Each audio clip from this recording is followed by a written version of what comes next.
2021 is nearing its end, and it has indeed been a very good year for home video releases and for collectors like me and you. But in my opinion, one label stands above all the rest, and I'm talking about Vinegar Syndrome. So in this video we will be checking out every Vinegar Syndrome release. So sit back, take your favorite beverage and enjoy the ride.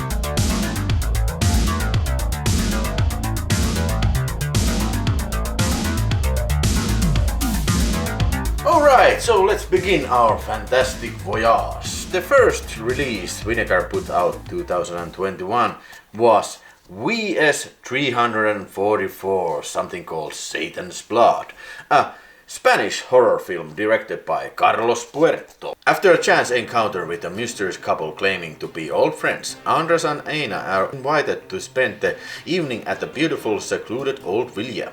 As the night winds down, they begin to sense that there are something rather strange things going on around them, and after agreeing to sleep over, find themselves unwittingly pulled into a series of bizarre sexual encounters which they slowly discover are a part of a horrifying satanic ritual designed to make them slaves to the Prince of Darkness. Actually, I don't remember too much about this film, but this being a rather well-paced Spanish horror film, and a little bit reminded me of Rosemary's Baby. And this included a 45-minute Spanish documentary on making of Satan's Blood. I don't remember watching it, I probably skipped that. Maybe I need to watch this again also, because I really don't remember too much about it. Alright, the next one is VS345 Tulhu Mansion, directed by none other than Juan Biguer Simon. And this is also a Spanish film. A group of punks attempt to flee a local amusement park by taking a mysterious old magician named Chandu and his beautiful daughter hostage. Chandu's obsession with the black arts and the occult has summoned an evil not even he can control. As the house itself begins to terrorize and kill the trespassers, the survivors desperately attempt to uncover the horrifying secret to the mansion's magical spells, along with Chandu's own dark past. It's another mansion film, another Spanish mansion film, but I think the cover is pretty nice on this release, but I remember this was a bit of boring film. Continuing with the January with serial number VS346, we have Dark Tower with kind of cool looking slipcover overall. I think the best part of this film was the great cast. It is starring Michael Moriarty and also always a lovely Jenny Agutter. So here we have the newly submitted artwork here, and let's see the cover. Yeah, I think this is actually better cover. So the January also brought us another VSA release, and this is VSA 12, and VSA means Vinegar Syndrome Archive, and special to this collection is this hard cardboard box which is designed like a VHS cover box. Great stuff, I love these things. A modern passion, an ancient terror. So we have the similar cover here as a reversible, and here the original cover. So this is a kind of a new remake of the House of Usher, and yes sir, we have also the poster here as VS, usual VS style. I don't think it was that great of a film. The best part of that film is definitely Oliver Reed as Mr. Usher, and also another Mr. Usher is Donald Pleasence. So you may love that film for those guys, but maybe not for anything else. These are hand numbered, and I have 2,991 out of 4,000 copies, so that's my copy. What is your number? So February literally began with a bang, because Peekarama 004 came out, and oh shit, it's a 4K Ultra HD version of Sex World, the adult film classic. Yeah, in my opinion, this is not one of the best adult films, and I don't know what is the like obsession with Vinegar Syndrome for this film, because this was already released on Blu-ray as a VS 110, but now I have the 4K release, and actually it's a new master. This Blu-ray is also from new master, so yeah, it also includes a CD. Clearly somebody in Vinegar Syndrome really loves this film, yeah. But yeah, I think it's a great curiosity and probably the first 4K 70s adult film that ever came out on Ultra HD. This also came out as a glossy golden poster, but I didn't get that because I think this is enough from that film. So let's get back to the ordinary business. We have a film by Umberto Lenzi, Hitcher in the Dark, and this is VS 347. Yeah, let's see.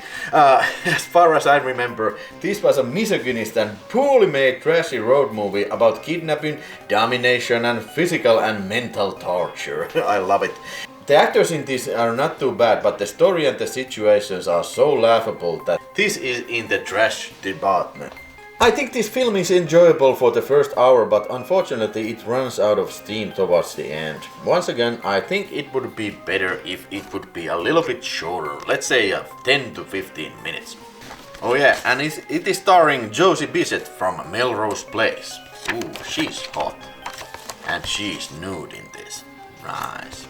The Fear, VS 348. As far as I remember, a bunch of teenagers in this film go to a cabin for some therapy sessions to learn about their fears or something, and then there's this wooden creepy doll that is supposed to be like something tool to handle your fears, and of course this wooden therapy doll becomes alive and starts to kill people. Yeah, I think it's a fine premise and this wooden doll looks creepy enough, but it was incredibly boring film. They don't do anything interesting with this great looking character otherwise. This is a pass for me. February also gave us Forgotten Gialli Part 3. Or should I say Volume 3. And this is VS 349 and contains 3 films: Autopsy, Murder Mansion and Crazy Desires of a Murder. Again, we have a great looking box set, and let's see. Yeah, Murder Mansion. This was something about inheritance and a group of people going to some derelict mansion to collect their inheritance, and of course there's some guy murdering people and make people die. As far as I remember, it was pretty mediocre film, this Murder Mansion, and also same goes for Crazy Desires of a Murder. Hey, what do you know? A Countess Elena has just returned to her family's grand old castle. Yeah, another mansion, another murder mystery, and these are kind of the stock giallos that they discovered for this Forgotten Gialli. Maybe these were forgotten for a good reason. Well, I'm not a fan of this genre, but I do like Argento's work, the Deep Red and also Bird with a Crystal Plumage, but I find these two pretty boring. This Autopsy, this was kind of interesting. It starts with people killing themselves during this heat wave that is plaguing Rome. But unfortunately the film is not any sort of a science fiction film, but it's a murder mystery that is set on these heat wave times. And as such, it was pretty interesting and inspiring, and I think a hell of a lot better than these two. But I wouldn't consider this Armando Crispino film classic either. But this box is very classy indeed, and I like it very much. Yes, the March gave us Vinegar Syndrome 350 and its goddamn Death Promise. Oh shit, I love this film. This is a great karate trash classic, and this is a great release. Although it's not very extra heavy, but it's a great package, and the picture quality is excellent. Considering the film's low budget quality, I think this stands out very much. This is one of my favorite films of the spring at least, and I have watched this so many times and laughed my ass off. If you are a fan of martial arts cinema and trashy martial arts cinema, this is something that you definitely need to check out. And the theme music for this baby is just glorious. That's a promise. I'm gonna get you. That's a promise. I'm gonna blow your mind. That's a promise. I'm gonna get you. That's a promise. I'm gonna blow your mind. This is a 5-star from me. Definitely I recommend getting a copy of Death Promise immediately. Now, do it now. Do it. Then March gave us also VS 351, The Last Gasp. Great looking glossy silver text here, but I think that is only great thing about this. Robert Patrick stars as this scummy real estate broker that goes to some South American country or some backwoods at least, and there he turns into this forest legend, wood legend, and starts slashing people left and right. Very mediocre slasher. Only good things are Robert Patrick. I like T-1000 and also I like Joanna Pakula. And this new artwork is not also something that you should write home about. Rush Week, a slasher film, and it is VS352. It's a slasher film from 1989, and this came pretty late in the slasher picture craze, but it includes a lot of female nudity, which is also always a great plus for me, but unfortunately this includes hardly any gore, or if there's gore, it's not terribly exciting. But other than that, it's great with its 80s style, and I think it was watchable. Nothing special, but watchable. Then March also brought us Furious Sexuels and Prostitution Clandestine, a double feature of adult films from France. And its serial number is Peak 005. Alain Pate, and apparently this guy is some sort of pioneer of French sex cinema. But I watched these both and I think these were pretty bad. Pretty bad. People are ugly. There's this old guy fucking these young prostitutes, and well, if you like this, well, congratulations, but I'm not one of you guys. Let's move to April and present All American Murder. This is VS353, and this was actually pretty good film. It's starring goddamn Christopher Walken, and also these other actors were pretty good as well. It's also starring Josie Bissett from Melrose Place and from Hitcher in the Dark. And this had some very witty dialogue, some great gore scenes, and I think it was a very entertaining and enjoyable film. VS354, The Cellar, low-budget horror film directed by Kevin Tenney and starring Patrick Kilpatrick, Chris Miller and Don Collier and Susan Savoy. This is about family who moves into some rural farmhouse, and then there's something in the cellar, so this beast comes up there and starts to put people in ice. Yeah. It was too a watchable film, nothing great, and the best part of this film is definitely Patrick Kilpatrick, who is playing the father of the family. April brought us also another box set called Homegrown Horrors Volume 1. A film called Fatal Exam, Beyond Dream's Door and Winter Beast are on this film. Kind of this regional horror, like they call them. So Beyond Terror was like this Freddy Krueger film, and it was 80 minutes, and I think it was okay. Special effects were not that bad, and the kind of situations were pretty funny. And clearly these guys had their eyes on Freddy Krueger when they made this film, and this was from 1988. Yeah, let's see. Oh yeah, the reversible sleeve here. Fatal Exam. This could have been actually very entertaining, but the main scene of this film is the fucking duration. It's like 140 minutes. Get the fuck out of here. Maximum duration for these kind of films should be 80 minutes, 70 minutes.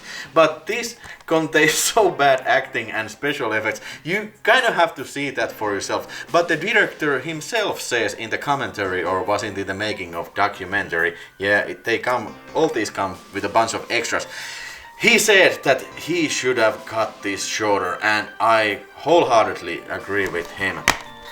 And finally, the best in the box, Winter Beast, and this was probably the most famous of this box. This comes with pretty awesome stop motion work and pretty good special effects, considering that this is a film from 1992, but yes, it was shot in the 80s but finished in the 1992. And this too comes with a bunch of extras, also commentary where this producer Mark Fritchell tells about the making of the film. This was the most entertaining of the bunch, and it is 76 minutes. Now that's how you do these kind of films. I recommend this if I have to pick one of these from this great looking box set.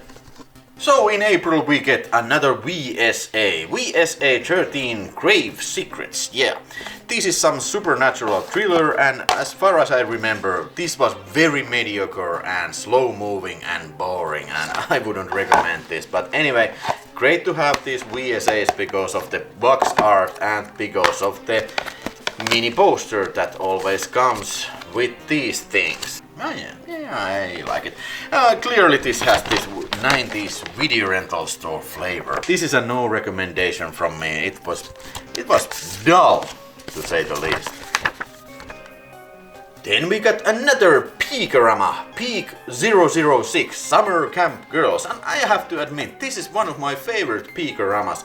This film was very entertaining, the ladies were good looking, and the action scenes were very satisfactory, to say, to put it that way. And also the picture quality in this film was phenomenal. The film is very colorful, and I get this very warm summer feeling from this. And the cover page, this new cover page is, in my opinion, a lot better than the old one. So finally we have arrived to May, and of course May is half Black Friday sale, and they also put out these newly submitted slip covers for their old releases. Murder Weapon, I did not have previously this double feature which includes Murder Weapon and A Deadly Embrace, and I was kinda expecting these films because they both are from Linnea Quigley, but well, neither of these films were definitely based from these actors, but I think the slipcover was very successful. Next up we have Dracula, Count Dracula's Great Love, starring Paul Naschy. Well, to be perfectly honest, I don't remember too much about this film. Yeah, it was a Spanish horror and Paul Naschy film, so yeah, you can probably judge something from that. Then they put out these sugar cookies with slipcover, and have to say I didn't understand at all this film. This is like an erotic film without any fuck scenes, but this was released and like X rating, and yeah, sure enough, it includes some lovemaking scene, and it's starring Mary Woronome and girl from the Crazies, Lynn Lowry. I think I have to watch this again. Maybe I was in a bad mood set or something like that, because I remember that I hated this very much. The last but not the least of these newly submitted slipcovers is Nightmare Weekend, a French horror film which was shot in Florida. Can you fucking believe that? This is about some computer which can control everything from cars to people, and some splatter moments happen. This group of people go to this Floridan mansion there where this scientist is making these computer experiments, and stuff starts to happen. This was best of the bunch. I think this was an amazing film, and I really want to see this again. It was released through Troma, but don't worry, Troma did not produce this film, so this is a genuine French article. And of course, halfway to Black Friday sale offered some great auxiliary products, such as this Vinegar Syndrome labeled Viewmaster, and with that came Sex World. Recently they did Silent Madness, this kind of a 3D wheel which you can watch from your Viewmaster. I wish I could show you the pictures, but even if I could, the YouTube would censor me, yeah. But trust me, there is pictures of naked ladies. Trust me. Then the May brought us not one but two VSAs. And first we have Alley Cat, a wonderfully trashy street violence film with this great looking baby called Alley Cat, who is starred by Karen Mani.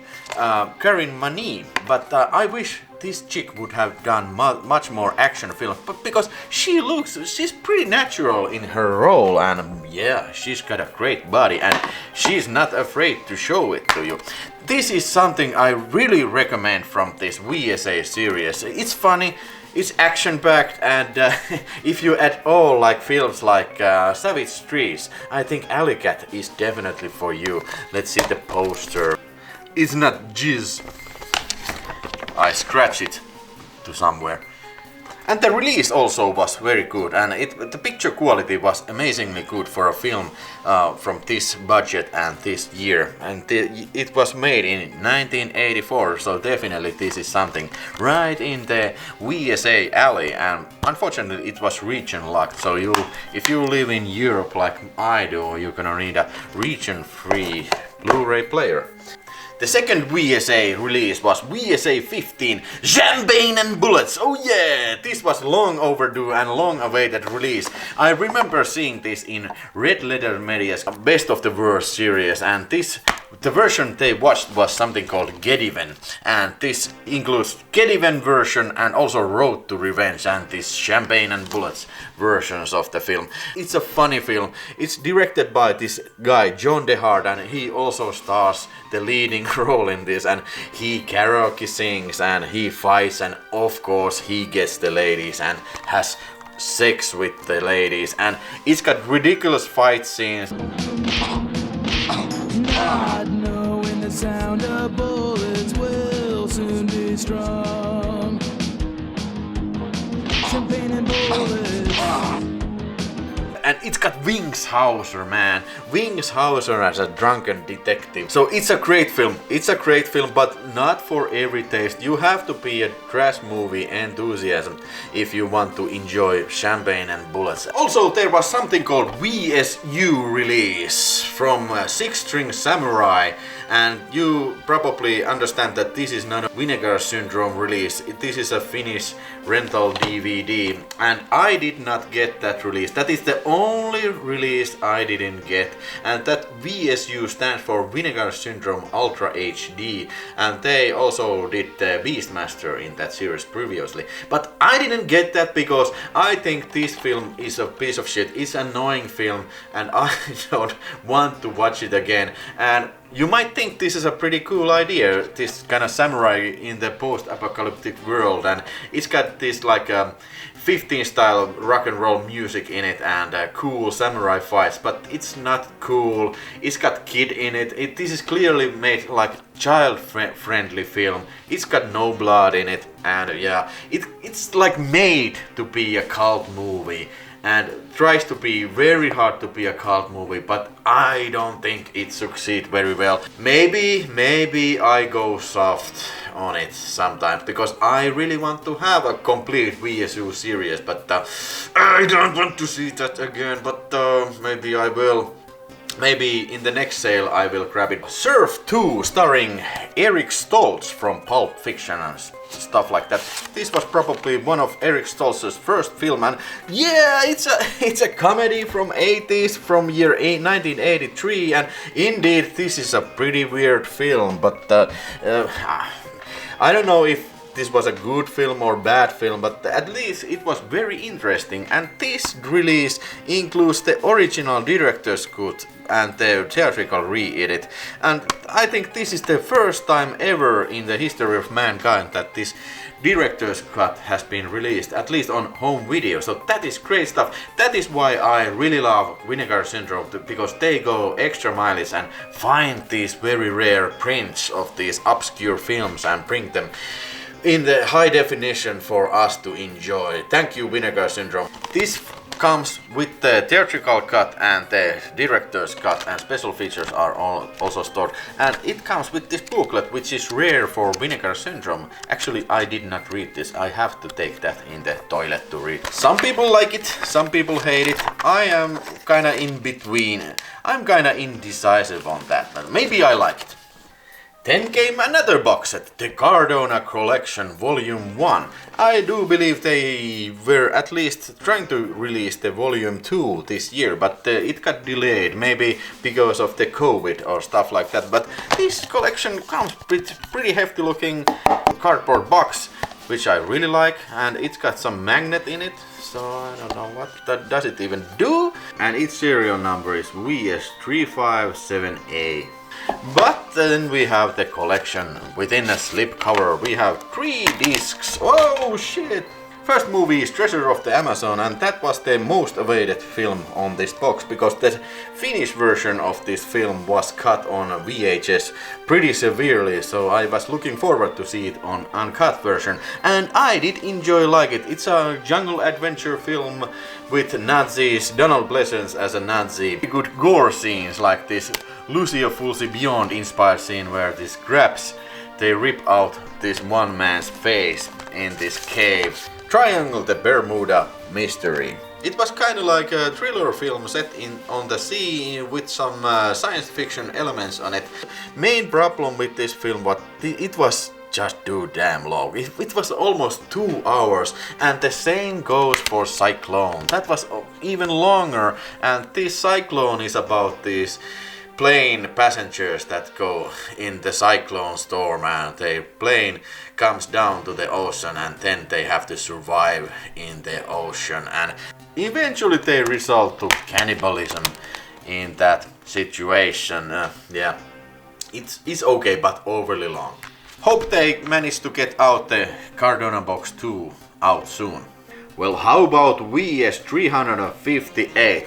We got Televised Terror, another box set, another volume 1. So clearly the May was the time of box sets. So here we have 3 made for TV films. First, Calendar Girl Murders with Tom Skerritt and Sharon Stone. And then we have Are You in the House Alone? And then also we have Child of in the Night starring Tom Skerritt and, what do you know, Frodo from the Lord of the Rings, Elijah Wood, in probably one of his first roles as a child actor. Well, all of these films are TV made films. Well, I really am not a fan of TV movies, especially from this era, 80s and the 90s. I think there's really not that much you can do with these syndicated television films, unless it's a ghost film or a science fiction film or something like that. And this even was not a horror film, it's a drama.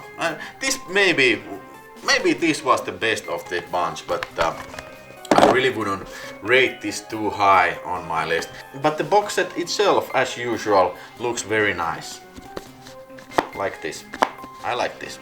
Alright, then we had Alien from LA, a Canon Group picture from licensed from MGM and directed by none other than Cyborg director Albert Pyun, and its serial number was VS359. And this is Albert Pyun's early works from year 1988 and the time when he started working for the Canon Group. Probably this was made after Cyborg, or was it made before it? I don't know. But yeah, this was kind of like a fantasy film set in this strange world, underground world. For some reason people live in this underground world and they consider everybody from upside, from the surface level, they consider as aliens. And this girl goes there to find her dad, and then she's hunted as an alien from LA. Yeah, I don't know. Well, I didn't like this film too much. It was just too damn childish, this one. In my opinion, the best in the halfway to Black Friday sales, the best new release was Scanner Cop. Not one Scanner Cop, but 2 Scanner Cops. Scanner Cop 2 and Scanner Cop 1. And not on Blu-ray, but on goddamn Ultra HD. This was a great surprise to have, to hear and to have, and finally see both of these films in their Ultra HD format. And I do have to say that the picture quality was surprisingly good, because these films were made for home video use and probably not for theatrical distribution, but I was not disappointed at all. Yeah, in the Scanner Cop, this is, as all you probably know, this is a spin-off series from David Cronenberg's Scanner series, and this is kind of this Scanner mythology mixed up with this cop film. This is not may not be the best idea in the whole world, but I think this idea works just fine. And yeah, there's great special effects made by John Carl Buechler. and also gore scenes, and the first one even has Richard Lynch as the bad guy of this show. And as an extra we have two-parter documentary, Making of Scanner Cops Part 1, and this release includes Making of Scanner Cop Part 2, and it also includes Ultra HD and Blu-ray versions of the film. Yeah. And these two, I think this is a good sequel to the Part 1. And this, as a bad guy, it has Patrick Kilpatrick. Always a pleasure to see him work. And this too has great looking special effects.